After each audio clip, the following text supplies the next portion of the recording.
வணக்கம் சார். சொல்லுங்க, என்ன விஷயம்? லாக்அப்ல இருக்க என் தங்கச்சியை பார்க்கணும். சரி, போய் பாருங்க.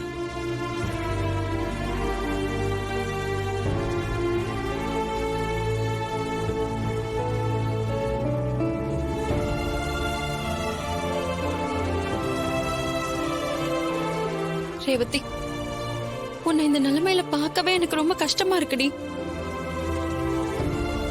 போலீஸ் ஸ்டேஷனுக்கே நம்ம வந்ததே இல்ல. ஆனா இன்னைக்கு நீ லாக்அப்ல இருக்க, செய்யாத தப்புக்கு தண்டனை அனுபவிச்சிட்டு இருக்க. ஏன் இப்படி எல்லாம் நடக்குதுன்னு எனக்கு ஒண்ணுமே புரிய மாட்டேங்குது. சரி, அதெல்லாம் விடுக்கா. வீட்ல அம்மா எப்படி இருக்காங்க? அவங்கதான் இந்த விஷயத்துல ரொம்ப மனசு உடைஞ்சு போயிருக்காங்க. நம்ம நினைக்காததெல்லாம் வாழ்க்கையில நடக்குது ரேவதி. என்னக்கா சொல்ற? அப்படி என்ன நடக்காதது நடந்துச்சு? அம்மா உன் வீட்டுக்காரரை துப்பாக்கியால சுட போயிட்டாங்க. என்னக்கா சொல்ற? என் புருஷன் அம்மா சுட போயிட்டாங்களா? ஆமா ரேவதி, கோவத்துல சுடதான் போயிட்டாங்க. அப்புறம் நாங்கெல்லாம் போய் தான் அம்மாவை தடுத்தோம். அம்மா எதுக்காக கார்த்தியை சுட போனாங்க? அம்மா ஊர் ஜனங்க காட்டின வீடியோ பார்த்ததுல இருந்தே உன் புருஷன் மேல கோவமா தான் இருக்காங்க. பத்தாததுக்கு அம்மா தான் நகைய திருடிட்டாங்கன்னு எல்லா பேப்பர்லயும் நியூஸ் வந்துருச்சு. அத பார்த்து இன்னும் அப்செட் ஆயிட்டாங்க. அப்புறம் பத்திரிக்கைக்காரங்களும் பேட்டி எடுக்கிறேன்னு வீட்டுக்கு வந்து ஊர் தலைவரா இருந்துகிட்டே இப்படி நகைய திருடலாமான்னு கேள்வி கேட்டு அசிங்கப்படுத்திட்டாங்க. அந்த கோவத்துலதான் உன் புருஷனை கொன்னுடுறேன்னு சொல்லி துப்பாக்கி எடுத்துட்டு போய் அவர் நெத்தியில வச்சு சுட போயிட்டாங்க.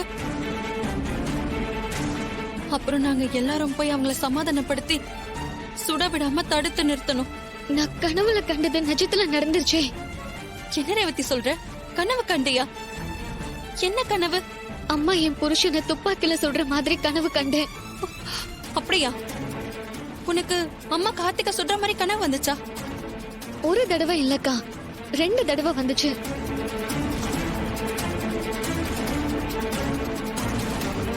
ரொம்ப கெட்ட கனவு வந்திருக்க ரேவதி. நீ இத பத்தி எங்க யார்கிட்டயும் சொல்லவே இல்ல. நான் கார்த்திக் கிட்ட சொன்னனே, கனவுல வர்றதெல்லாம் நிஜத்துல நடக்கிறது இல்ல. நீ இத பத்தி ரொம்ப கவலைப்பட வேண்டான்னு சொல்லிட்டாரு. அதோட உங்க யார்கிட்டயும் சொல்ல வேண்டான்னு சொன்னாரு. சொன்னா வருத்தப்படுவீங்கன்னு மறைச்சுக்க சொன்னாரு. இது எல்லாத்துக்குமே சித்தி தான் காரணம் ரேவதி. அவங்க தான் பத்திரிகையில வந்த விஷயத்த சொல்லி தூண்டி விட்டு அம்மாவை துப்பாக்கி எடுக்கிற அளவுக்கு பண்ணிட்டாங்க. அவங்க என்னையும் கார்த்தியையும் பிரிக்க பிளான் பண்ணிட்டே இருந்தாங்க. இப்ப அந்த விஷயம் அவங்களுக்கு ரொம்ப சாதகமா போயிடுச்சு. அதான் அம்மா மூலமா வீட்டை விட்டு விரட்டிட்டாங்க. நானும் உள்ள வந்துட்டேன். இப்ப அவங்களுக்கு ரொம்ப சந்தோஷமா இருக்கும். என்னமோ நம்ம குடும்ப சூழ்நிலையே சரியில்லை ரேவதி. இதெல்லாம் எங்க போய் முடிய போதுன்னே தெரியல. இப்ப கார்த்தி எங்க இருக்காரு? அவர் தனியா வெளியில தான் இருக்காரு. அவரும் நகைய பத்தி பல இடங்கள்ல தேடிக்கிட்டு தான் இருக்காரு. ஆனா இது வரைக்கும் கிடைக்கவே இல்ல. அவரும் என்ன பண்றதுன்னு தெரியாம தான் யோசிச்சுட்டு இருக்காரு. கவலைப்படாதக்கா, கண்டிப்பா என் புருஷன் கண்டுபிடிச்சிருவாரு. எனக்கு அந்த நம்பிக்கை இருக்கு. இதே மாதிரி நிறைய விஷயங்களை ஏற்கனவே கண்டுபிடிச்சிருக்காரு. இதையும் எவ்வளவு சீக்கிரம் முடியுமோ கண்டுபிடிச்சிருவாரு. அதை தாண்டி கடவுள் கிட்ட நானும் வேண்டிக்கிட்டு இருக்கேன். நீ இப்படி லாக்அப்ல இருக்கிறத என்னால பார்க்கவே முடியல. உனக்காக வாச்சும் அவர் சீக்கிரமா நகையை கண்டுபிடிக்கணும்னு தான் நினைக்கிறேன். அக்கா, நான் இங்க இருக்கிறத பத்தி கவலைப்படல. என் புருஷன் எனக்காக எவ்வளவோ செஞ்சிருக்காரு. அவருக்காக நான் என்ன செஞ்சேன்? இந்த சின்ன விஷயத்த செஞ்சிருக்கேன், அவ்வளவுதான். அவரு வெளியே இருந்தாதான் நகை எங்க இருக்கு, அது திருடினது யாருன்னு எல்லா உண்மையும் கண்டுபிடிக்க முடியும். அவரு உள்ள இருந்தா எதையுமே செய்ய முடியாது. நீ சொல்றதும் சரிதான். அவராலதான் இது எல்லாத்தையும் கண்டுபிடிக்க முடியும். அக்கா, நீ என்ன பத்தி கவலைப்படாத. அம்மாவை பக்கத்துல இருந்து பாத்துக்கோ. அவங்கதான் ரொம்ப மன வருத்தத்துல இருப்பாங்க. சித்திய அம்மா கிட்ட அதிகம் நெருங்க விடாத. அவங்க ஏதாவது சொல்லி அம்மா மனச மாத்த ட்ரை பண்ணிட்டே இருப்பாங்க.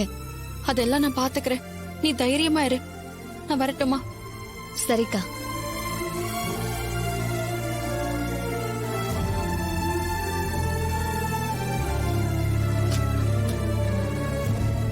ரொம்ப தேங்க்ஸ் சார். நான் வரேன். ம் வாங்க.